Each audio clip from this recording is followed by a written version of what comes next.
todos. Vamos a partir esta sesión de Lightning Talks sobre el proyecto Enlighten Your Research. Yo soy Tania Altamirano, gerente de Relaciones Académicas de Red Clara. Quiero saludar a todos los que están conectados por el streaming, que pueden hacer sus consultas a través de Slido. En pantalla están viendo el código. Y quiero agradecer también a los panelistas que nos acompañan hoy. Antes de partir, quiero darle la palabra a mi colega y amigo Tom Fryer, jefe de Relaciones Internacionales de GEANT, para que nos cuente un poco sobre los antecedentes de esta experiencia. Hola, Tom. Hola, Tania. Buenas tardes. Buenas tardes a Pilar, Juan Armando, Juan David y Iván. Muchas gracias por estar aquí con nosotros esta tarde, esta mañana, según donde estemos. Pues es un placer estar aquí. Es una gran pena, por supuesto, no poder estar en Ecuador como habíamos previsto hace unos meses, pero poder hacer eso de forma digital es muy positivo, muy bueno y algo que solo hace unos pocos años no hubiera sido posible. Así que estamos demostrando en la forma de hacer TICAL 2020 que las tecnologías digitales tienen un papel imprescindible en el futuro del mundo. Estamos aquí para hablar del programa Enlighten Your Research o Ilumina su investigación. Es un programa que empezó en la red académica de los Países Bajos hace unos años de SurfNet, que querían contactar más con los investigadores y ver cómo se podía ayudarles haciendo un tipo de concurso en que los proyectos presentan a la red académica lo que desean hacer, los problemas que tienen y las redes académicas luego ven cómo pueden ayudar a mejorar la situación para estas colaboraciones internacionales.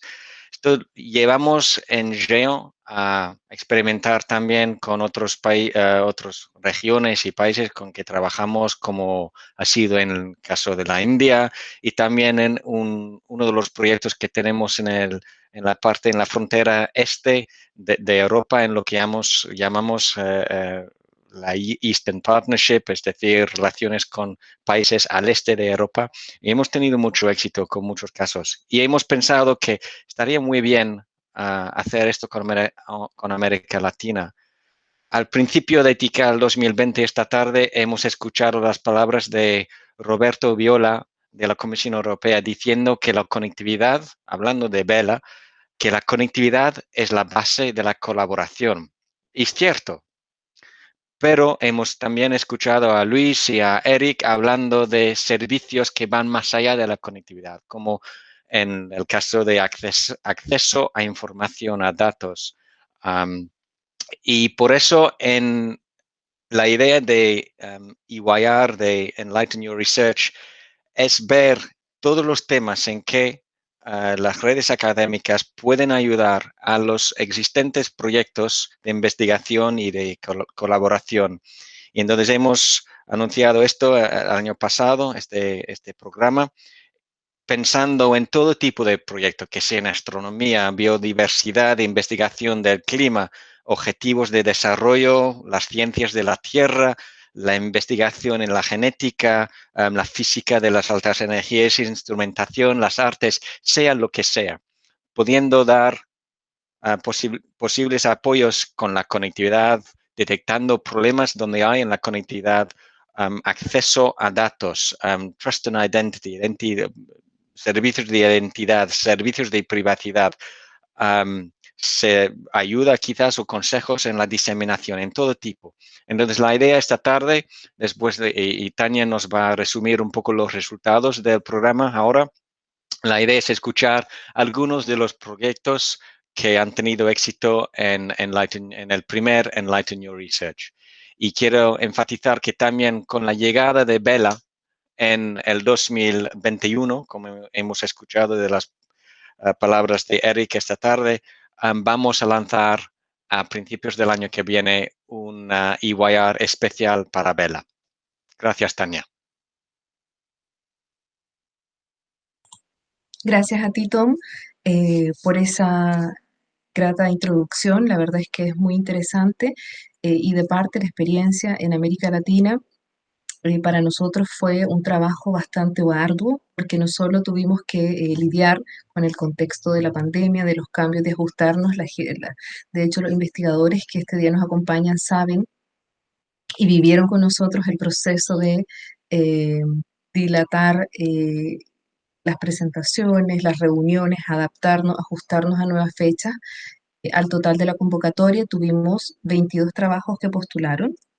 De ellos, 10 de ellos fueron aceptados eh, y 8 de ellos, bueno, tuvieron la paciencia y el temple para acompañarnos hasta las últimas instancias, después de reuniones, de correos, y son precisamente 4 de ellos los que nos van a acompañar en esta sesión.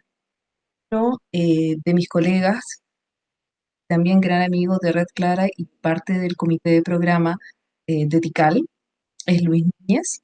Él nos acompaña acá y va a ser precisamente quien nos presente cada uno de estos trabajos. Luis, buenos días, buenas tardes.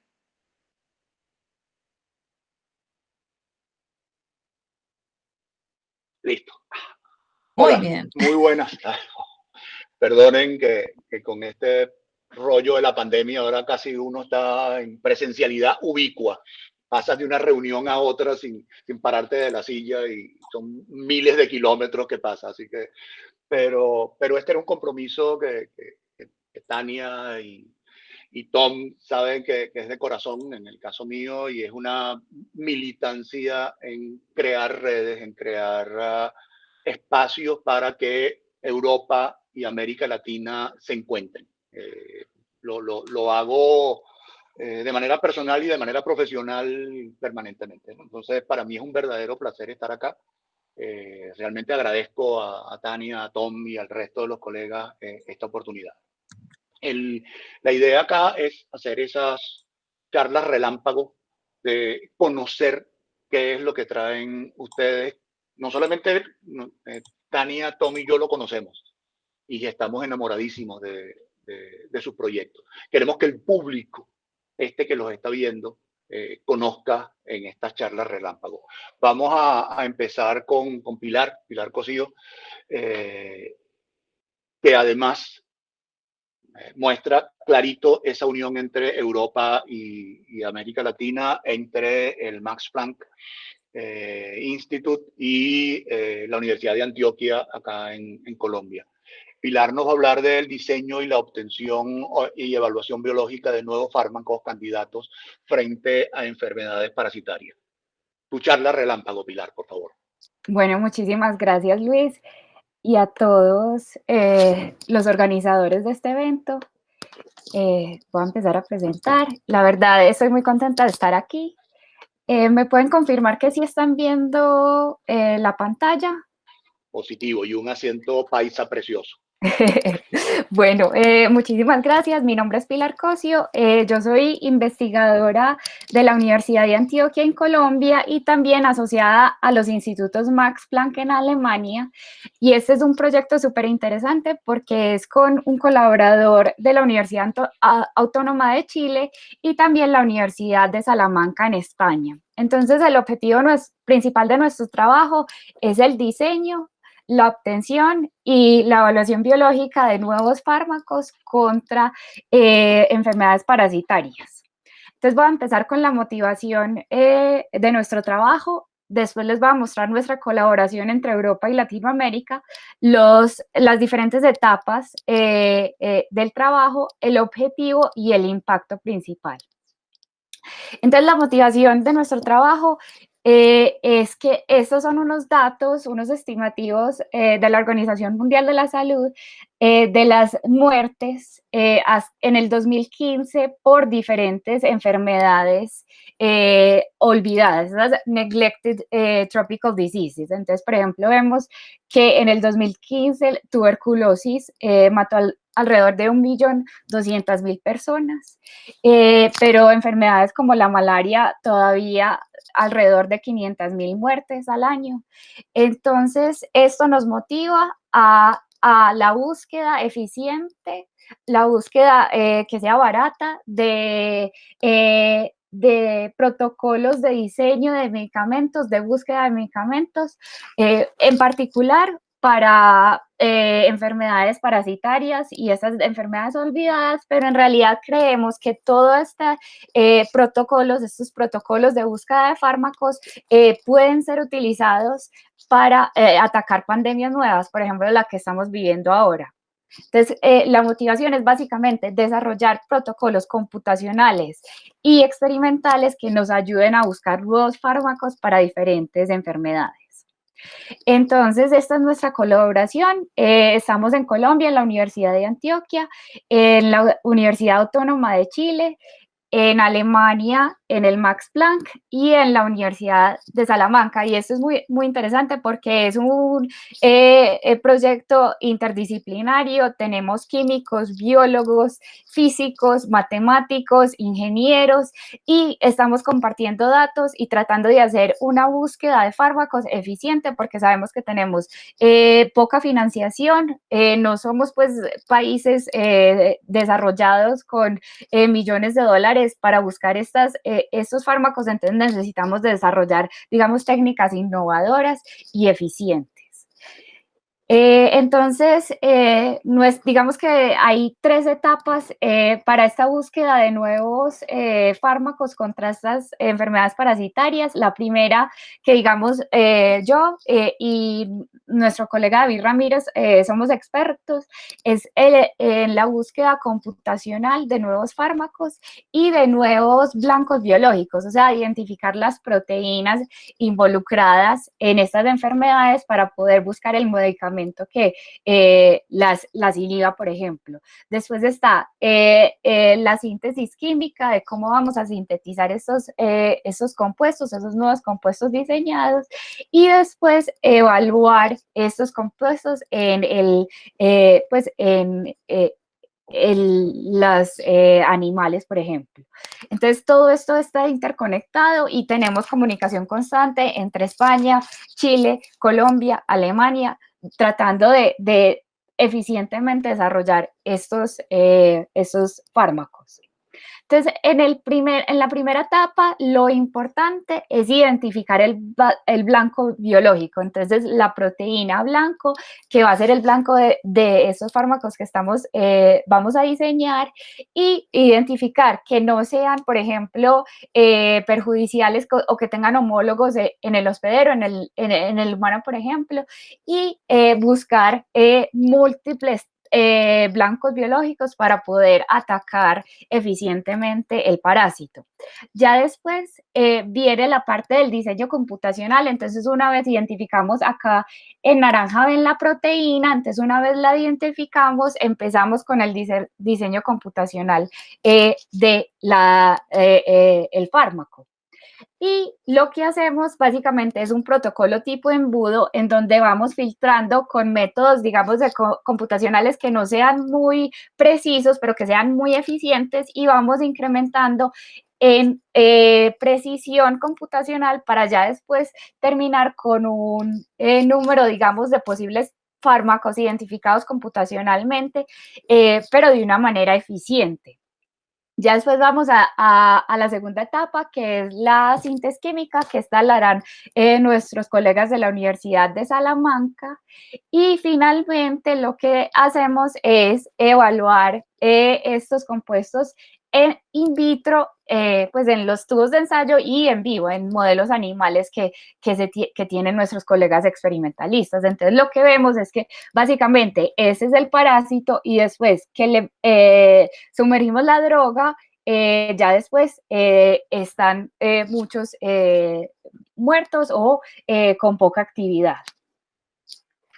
Entonces, para finalizar, pues el objetivo de nuestro trabajo es desarrollar una librería de compuestos químicos que sea diversa para poder atacar estas enfermedades parasitarias o nuevas moléculas para traer finalmente al mercado y poder curar estas enfermedades. Y creemos que no solamente con estas moléculas, sino con todo el protocolo vamos a poder desarrollar maneras eficientes de buscar nuevos fármacos.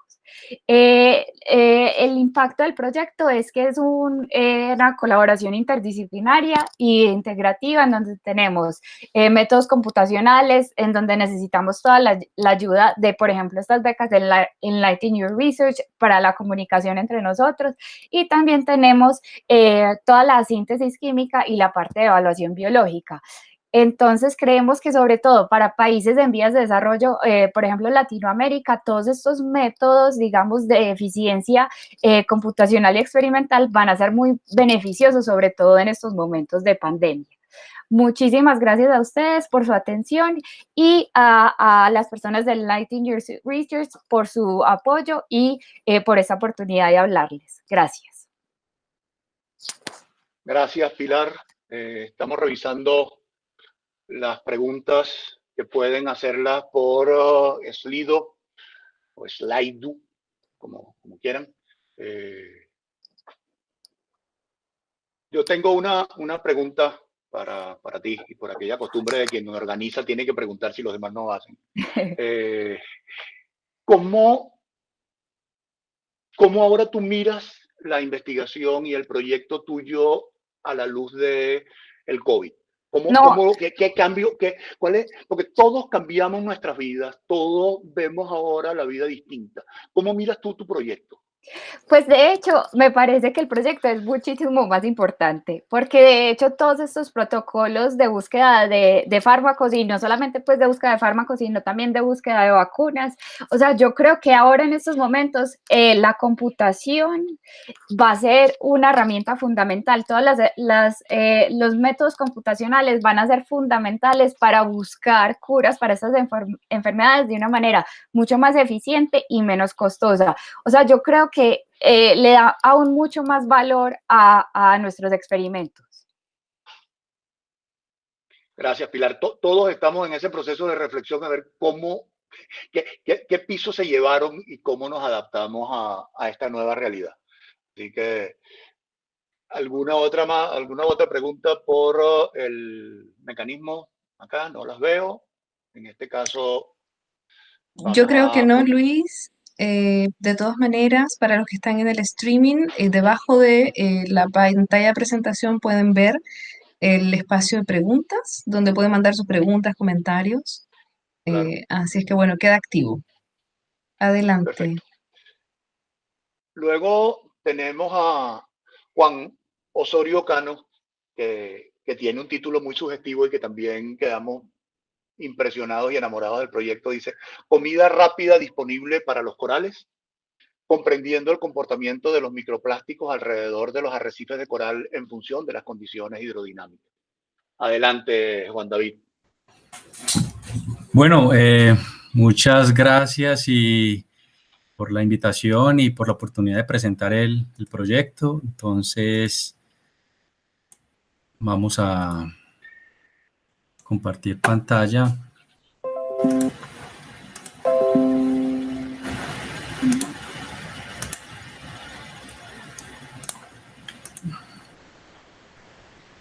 Y por favor me confirman si la ven. Sí, la vemos, Juan David, pero vemos ahora, la vemos en pantalla completa. Perfecto, gracias. Perfecto, ok. Bueno, sí, este es el título. Lo había denominado como Fast Food para corales.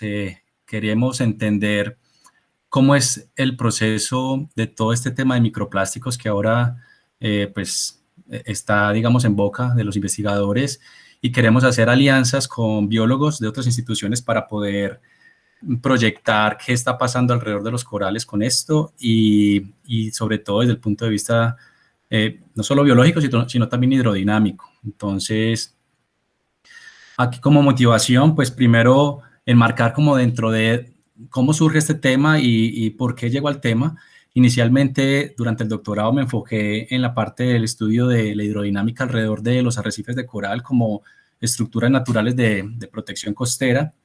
y todos los servicios ecosistémicos que ellos pueden ofrecer, entre ellos pues no solo el tema de protección contra la inundación o erosión, sino también desde el punto de vista turístico, económico, pesca, guarderías de organismos, seres allí que viven, pero entonces empezamos a ver de qué manera podíamos acercarnos a estudiar estos comportamientos que afectan la salud de los ecosistemas, en particular los arrecifes de coral. Entonces aquí lo que muestro es algunos sitios espectaculares que contamos en el Caribe colombiano, en Capurganá, San Andrés, Cayo Serrana, también en el Caribe, pero también, digamos, algunas afectaciones que tenemos en lugares donde tenemos arrecifes y problemas de erosión, como vemos en la figura de abajo. Durante el doctorado, entonces, hicimos un análisis desde el punto de vista computacional de cómo es la disipación del oleaje en los arrecifes de coral, y vimos pues que la forma de poder aproximar a entender cómo es la disipación de las olas en los arrecifes nos llevó a abordar problemas desde el punto de vista numérico, también experimental, de mediciones en campo, mediciones en laboratorio y modelamiento numérico. Entonces tenemos algunos resultados que ya han sido publicados sobre cómo hemos estado acercándonos al entendimiento o el comportamiento de esa interacción entre la hidrodinámica, la física del agua moviéndose alrededor de estructuras naturales como los arrecifes. Mi formación es ingeniero civil, no soy biólogo, pero indiscutiblemente hay que trabajar en esa interdisciplinariedad donde buscamos la conexión de esas variables que estudiamos desde el punto de vista físico con la parte biológica. Entonces, de allí empezamos a hacer una primera aproximación a una escala del arrecife, que eso puede tener 1 kilómetro de largo, y vimos todo el esfuerzo computacional que eso demanda. Luego quisimos trabajar en unas escalas más pequeñas, como esta que vemos en la esquina inferior derecha, ya a la escala de la colonia del coral. Queremos ver alrededor del coral cómo se mueve el flujo, cómo es la turbulencia, los vórtices, los sistemas de circulación que pueden afectar de alguna manera la salud y la integridad de los corales.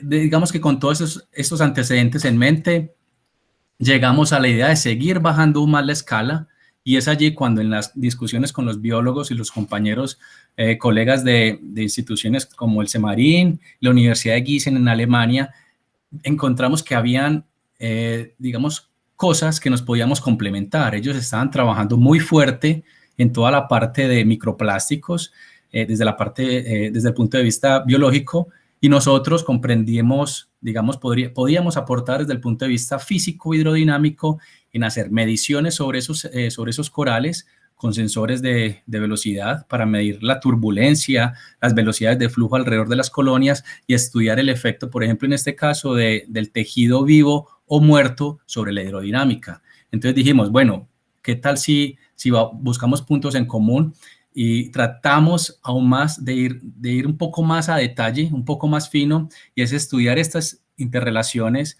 de cómo son los pólipos, cómo ellos fijan el alimento, cómo lo asimilan o lo expulsan, y eso en función de las características físicas o su entorno, dependiendo de la temperatura del agua, la energía del flujo, las corrientes, los vórtices, porque definitivamente generará un impacto positivo o negativo, yo todavía no lo sé, no lo sabemos, queremos seguir explorando eso, sobre la integridad del ecosistema, sobre la posibilidad de que los corales estén asimilando microplásticos, que podría ser beneficioso en el sentido de que hay menos partículas libres en el agua a costa de posiblemente el debilitamiento de la estructura calcárea del coral, lo cual podría repercutir en problemas más allá de erosión, inundación costera o deterioro completamente del arrecife. Entonces son preguntas de investigación que siguen abiertas y que estamos generando a partir de este proyecto la posibilidad de encontrar como esas conexiones. Entonces, hacia allá va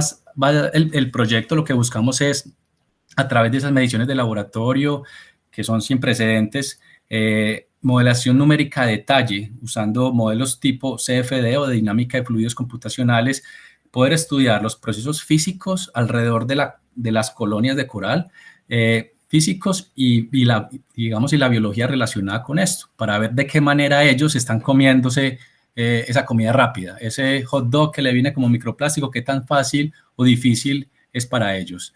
Esto nos permitirá obviamente redefinir o incluso ampliar la potencial, digamos, las capacidades que tienen los arrecifes en términos de proveer un servicio ecosistémico adicional o no. Esto lo podríamos responder con este tipo de esfuerzos que hacemos. Y algo muy importante es generar y proponer nuevas estrategias para la restauración de los arrecifes en función de los resultados de este proyecto. Esto podría impactar grandes regiones. Este tipo de estudios, pues, digamos que podría serse replicado en otras zonas para entender cómo es en otros lugares, bajo otras condiciones, digamos, con otros ambientes, si puede favorecer o no favorecer la asimilación de esos microplásticos que pueden ser muy perjudiciales. ¿Qué sigue? Estamos en este momento trabajando muy fuertemente entre Latinoamérica y Europa, haciendo alianzas puntualmente con la Universidad de Gießen en Alemania, con Ecosur en México y con el Instituto de Excelencia en Ciencias del Mar Semarín, para poder encontrar mecanismos que nos permitan hacer redes de colaboración, ¿cierto? Con los experimentos, pues estamos evaluando la posibilidad de hacer nuevos experimentos nuevamente, todo en función de cómo se desarrolle todo este tema de la pandemia, la posibilidad de hacer nuevamente reuniones y viajes. Todavía estamos ahí como pendientes de eso. Definitivamente la modelación numérica, que implicará un reto enorme, la posibilidad de procesar datos a esa escala de detalle, con ese nivel de precisión que queremos, para poder estudiar cómo son esas interacciones entre los microplásticos y los pólipos que están dentro de los corales. Y luego, pues obviamente todo el tema de divulgación, que lo que queremos es finalmente, digamos, enseñar lo que hemos hecho.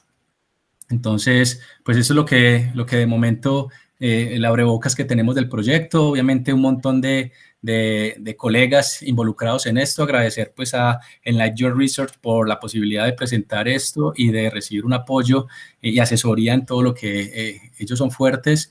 Y pues nada, atento a seguir avanzando en este hermoso tema.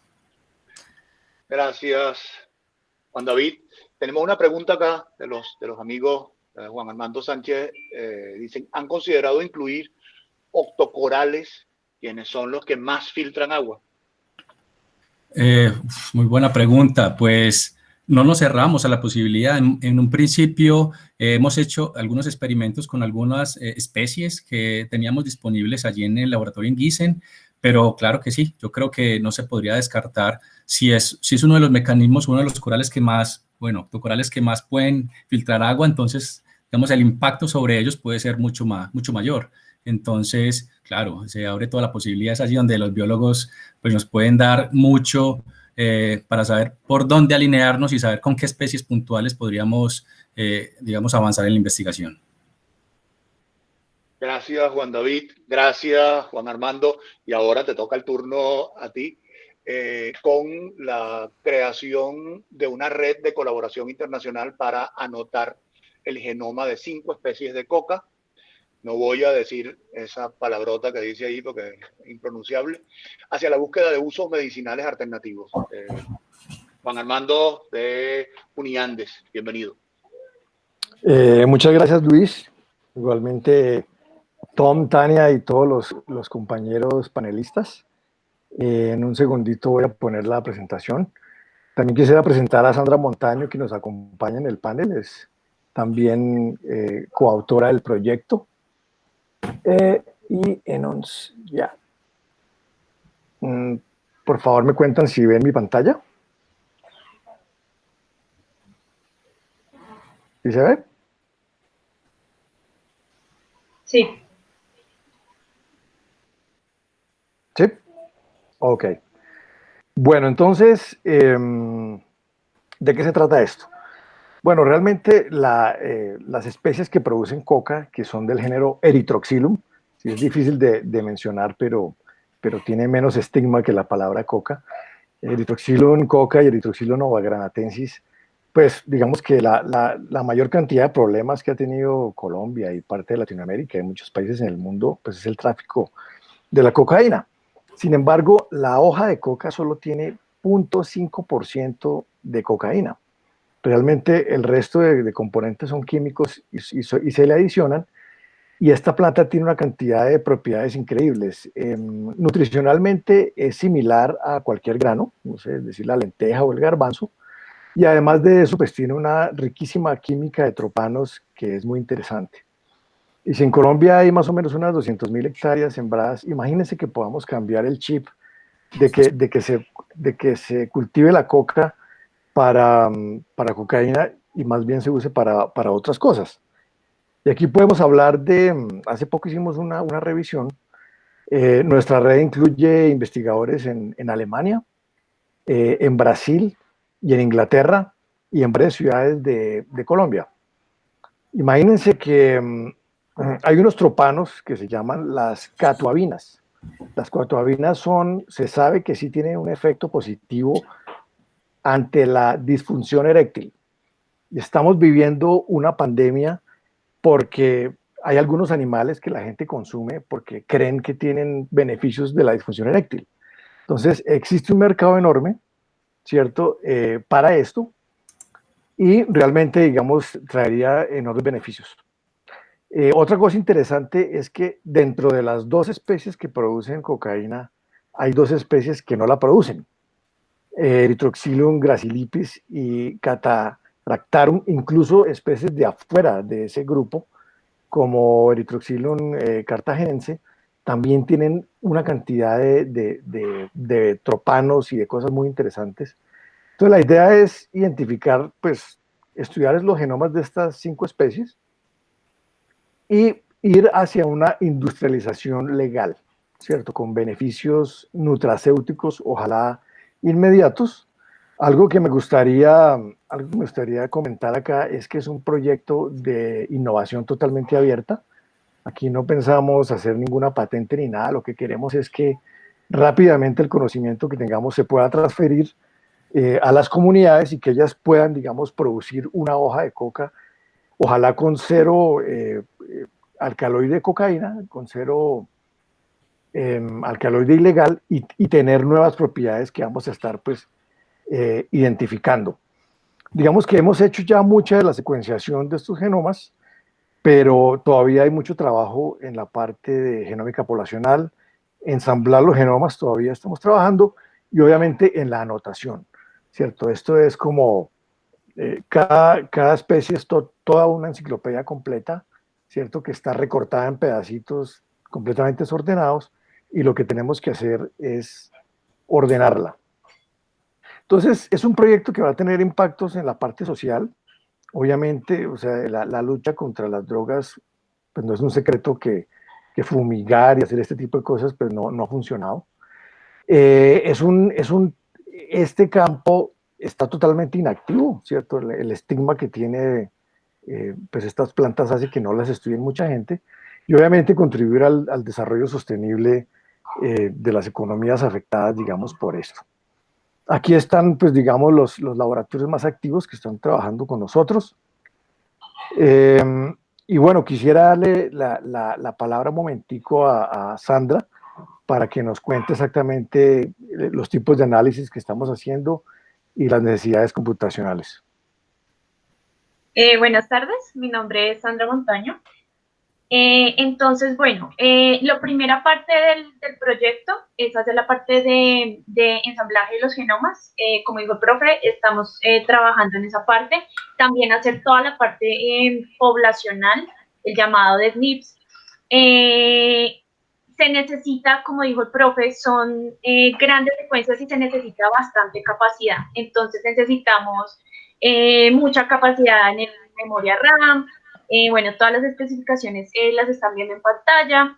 Entonces se necesita bastante capacidad y también esta colaboración, ¿no? Porque creo que la colaboración es supremamente importante porque, digamos, nosotros trabajamos con un servidor que pues no está físicamente acá, pero nos podemos conectar y tenemos todas las herramientas de informáticas pues para trabajar.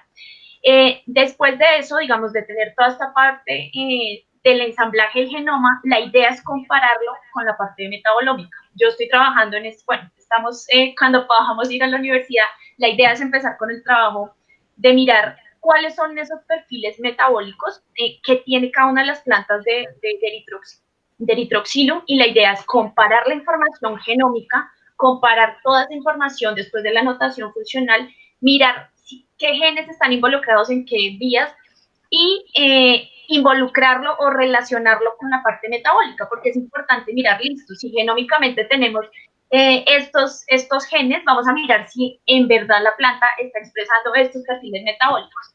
Entonces, bueno, para la parte del ensamblaje necesitamos, se realiza un alineamiento, un llamado de variantes o de SNPs, se necesitan, bueno, estas herramientas que ven en pantalla, y después viene la notación, como lo decía, que es muy importante para correlacionarla con la parte del metaboloma.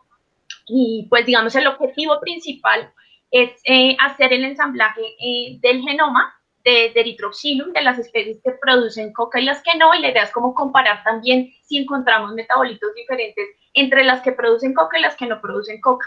Entonces la idea es hacer en esta parte metabolómica, que es la que yo estoy centrada, es mirar las diferencias y mirar qué otros compuestos interesantes encontramos, porque como dice el profe, son compuestos que, por ejemplo, en Brasil se han encontrado que sirven para, no sé, tratar la disfunción eréctil, también se han tratado para leucemia, para cáncer, entonces la idea es encontrar esos metabolitos y complementarlo con la parte de toda la notación funcional y toda la parte genómica, mirar si coincide y encontrar diferencias entre estas plantas que producen y que no producen coca. Entonces eso es como la idea de ligar como todo el proyecto. Aquí están como todos los requerimientos a nivel computacional.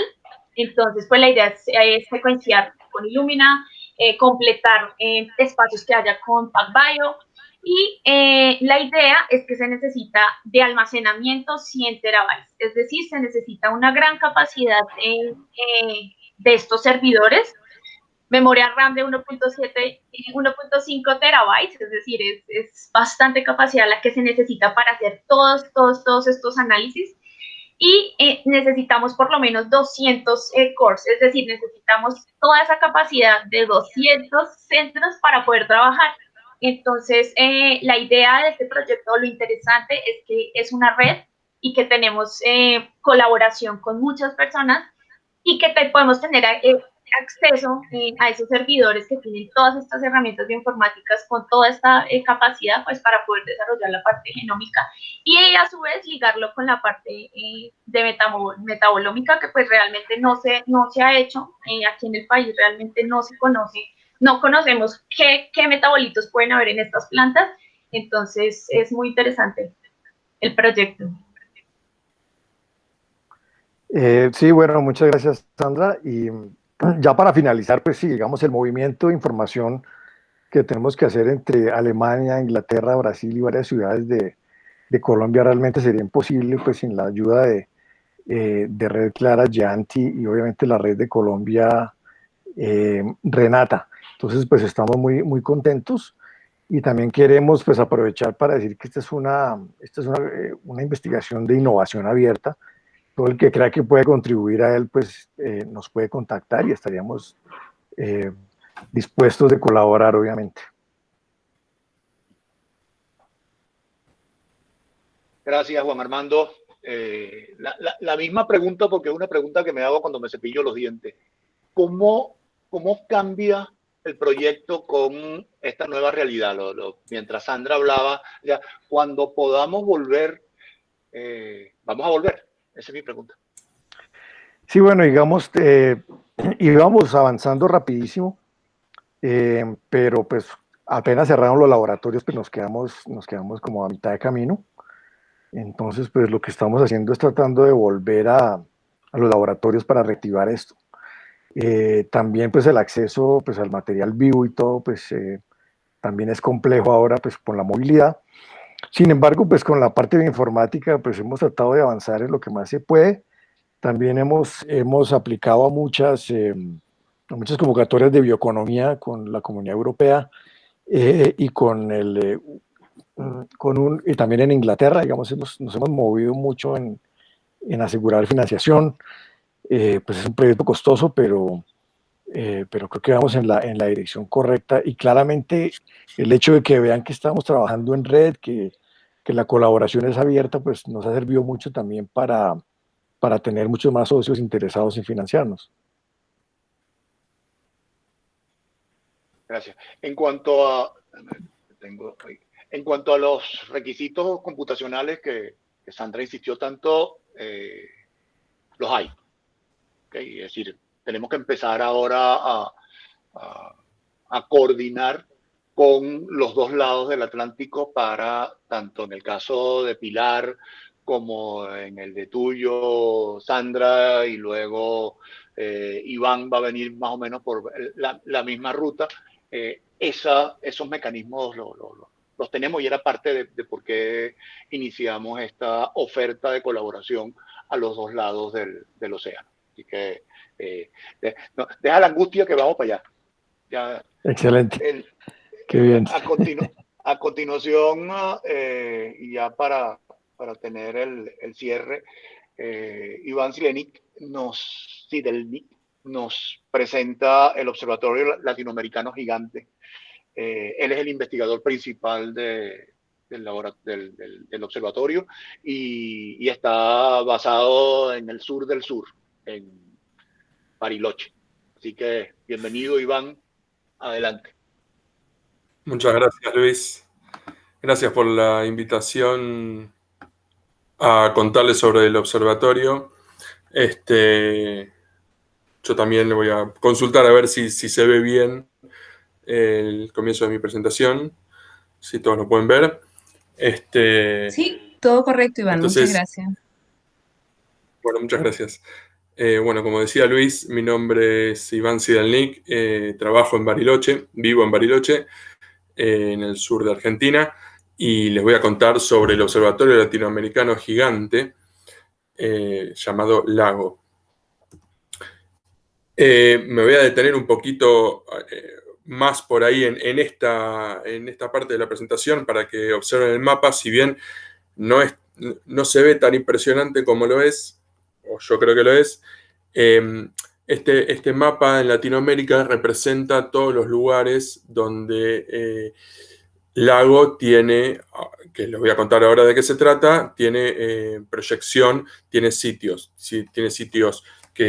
programados, tiene sitios que se están construyendo y tiene sitios que ya están tomando mediciones. Entonces, LAGO es una colaboración que tiene más de 130 miembros y 36 instituciones en 12 países. Aquí tienen la lista de los países. Son más de la mitad, componemos más de la mitad de los países de Latinoamérica. O sea que el LAGO está muy distribuido. Vamos desde, ahí pueden ver, desde la Antártida. Hay dos sitios, uno estable y el otro en la base argentina y el otro en la base peruana, que está por ser estable en algunos momentos, todo sujeto al fin de la pandemia, hasta México, y tiene como objetivos científicos estudiar astropartículas para observar una gran parte de los eventos que ocurren en el universo extremo, o sea, no localmente en nuestro sistema solar solamente, sino más allá de lo que pasa en nuestra galaxia. Pero también podemos estudiar fenómenos de lo que se llama climatología espacial, que son modulaciones de los vientos solares a los rayos cósmicos que llegan a nuestro planeta. Perdonen si no soy tan profundo, pero quiero contar muchas cosas, entonces por ahí dejo algunas cosas y me pueden preguntar después. Y también al LAGO le interesa hacer mediciones de fondo de radiación a nivel del suelo. Pero LAGO tiene muchos, entre esos objetivos científicos también tiene sus objetivos académicos, que es entrenar estudiantes a lo largo de Latinoamérica en el uso de física, de instrumentación de física de altas energías y astropartículas. Y uno de nuestros más queridos objetivos también es construir una red latinoamericana de investigadores que puedan compartir de muchas maneras su conocimiento, sus investigaciones y distintas herramientas. Entonces, LAGO es una red que no está centralizada en alguna institución, y esa es una de las fortalezas de LAGO, contraria a la fortaleza que tienen muchos experimentos de localizarse en un sitio. LAGO está muy expandido, entonces eso nos da la habilidad de sortear algunos problemas de algunos lugares y tenemos otros, pero en principio se compone de 3 grupos de trabajo, en física, en detectores y en datos, y bueno, tiene una forma de funcionamiento lo más horizontal posible, y lo más importante que les decía, que quiero recalcar, es esto del desarrollo experiencia y los datos que colectamos con todos nuestros detectores los compartimos a través de toda la red. Todos los sitios, todas las instituciones tienen el acceso a los datos de todos. Entonces tenemos ciertos programas desarrollados específicamente que trabajan en conjunto con esos grupos de trabajo. Como les contaba antes, la parte de altas energías, que son, utilizamos detectores Cherenkov en agua, que ahora les voy a contar qué son, y se usan arreglos pequeños y se estudian las componentes de altas energías de gamma ray burst, que son explosiones de rayos gamma que se dan en supernovas y en otros elementos astrofísicos.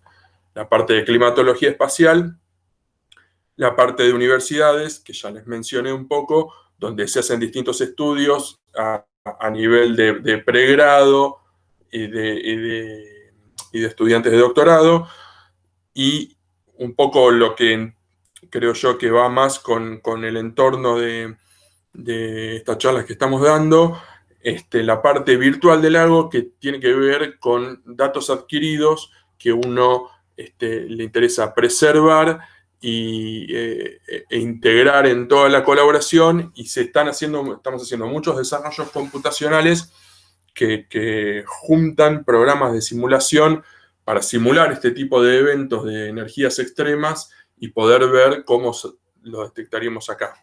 Entonces, nuestro detector es un detector de partículas, ¿sí? Las partículas de rayo cósmico llegan a la atmósfera y produce una cascada de partículas, y esas partículas se detectan básicamente en agua. Es un detector Cherenkov en agua, emiten la luz Cherenkov famosa que uno ve en los reactores, y es un tanque con un tubo fotomultiplicador que mide la luz Cherenkov, y entonces lo que hacemos es el paso de estas partículas a través del detector, lo registramos con esta herramienta. Es muy interesante porque tiene muchas proyecciones, como les decía. Se puede medir, por ejemplo, el tiempo de decaimiento del muón, y esto tiene conexiones con física teórica a distintos niveles. Y bueno, hemos hecho workshops y escuelas en distintos lugares. Después les voy a contar un poco más las proyecciones de eso. Voy a ir rápido. Esta es la sección de altas energías, donde se estudiaron candidatos para ver estos eventos de gamma ray burst que les contaba. Entonces también está el enfoque en la climatología espacial, en esta conexión que hay entre lo que produce el Sol y lo que sucede en la Tierra, que hay muchos eventos que están asociados. Entonces poder tener un comienzo de predicción o por lo menos una anticipación de estos eventos sería muy interesante, y es un poco lo que intentamos hacer.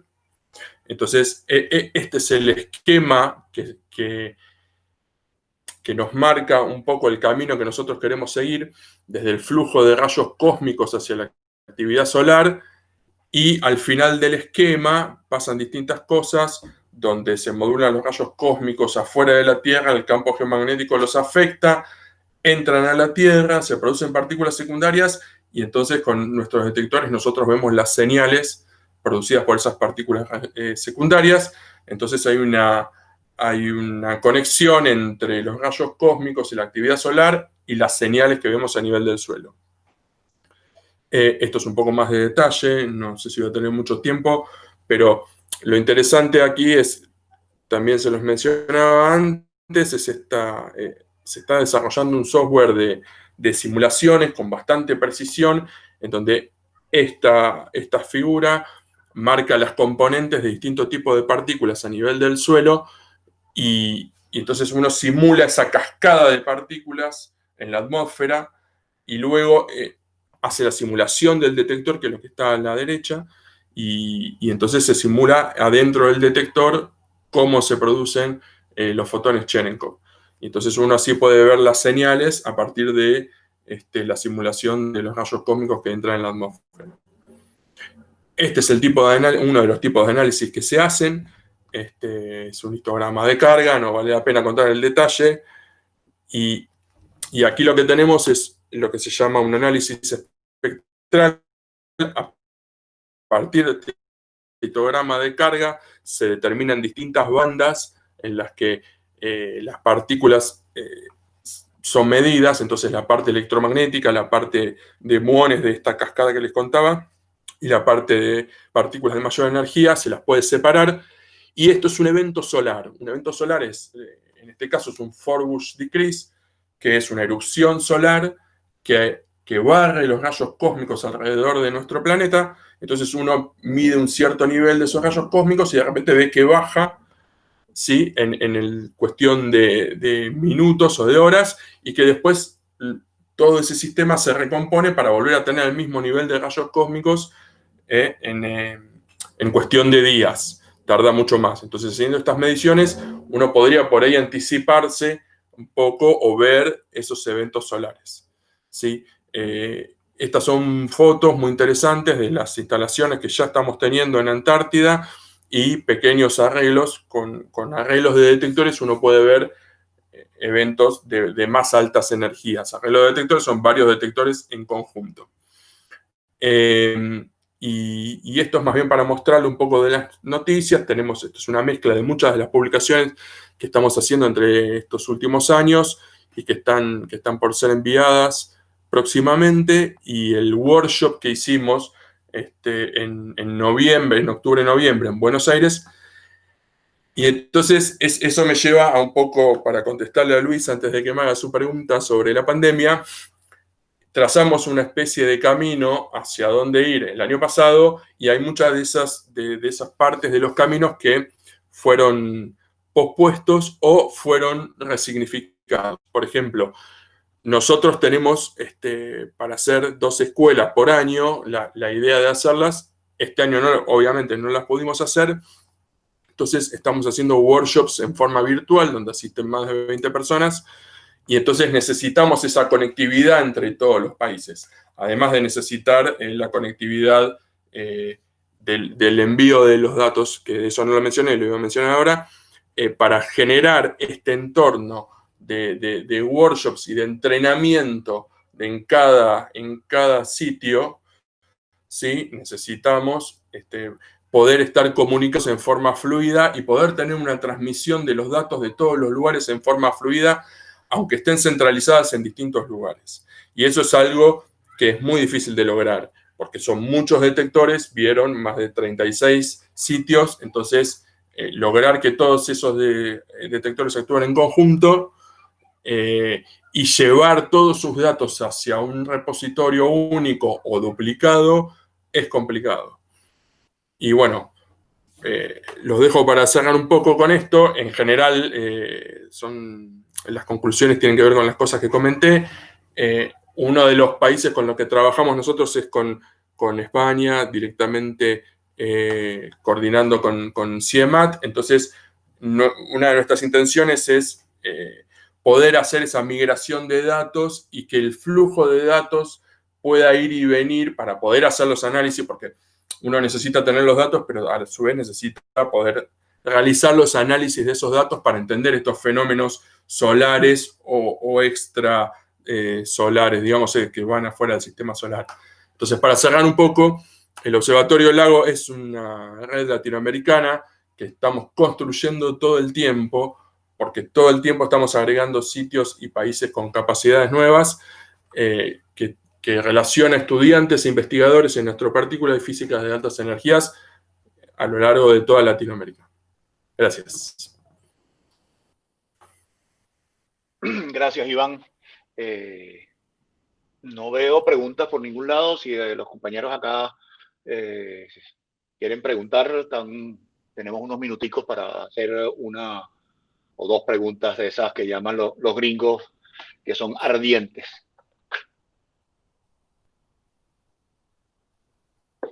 No habiendo burning questions que llaman, entonces nada, les agradezco de verdad infinitamente su compromiso, su dedicación, y estoy muy, muy contento de que ustedes sean los premiados, los reconocidos. Los vamos a estar persiguiendo para empezar a coordinar lo de los servicios de cómputo, las necesidades especiales que ustedes tengan, ver cómo los ayudamos de los 2 lados del océano. Gracias. Muchas gracias.